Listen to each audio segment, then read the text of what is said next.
Kita pernah dengar hadis bila mana Nabi SAW bertanyakan kepada para sahabat, "Atadru man al-muflis?" Siapa dia?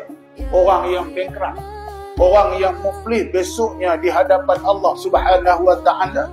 Orang yang muflis di mahsyar Allah Subhanahu wa taala. Sahabat kata depa ni orang yang tak ada duit. Depa ni orang yang tak ada harta, tak ada dirham, tak ada harta. Nabi kata la, bukan harta. Tapi siapa? Orang yang bawa balik pahala dia.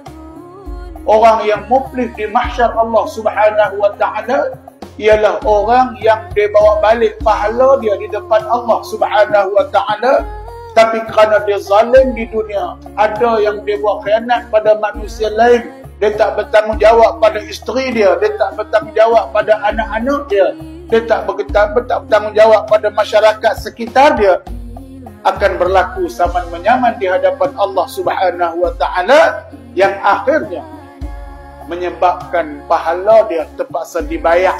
Macam mana cara nak tuntutan saman di dunia ni? Tak apalah bentuk duit ringgit 2.5 juta, 2 juta, 1.5 juta saman di mahkamah. Di dunia bayar dalam berupa duit ringgit. Tapi bila di mahsyar Allah Subhanahu wa taala bayar lagu mana? Pahala yang kita bawa tu kita kena bayar pada orang yang kita zalim.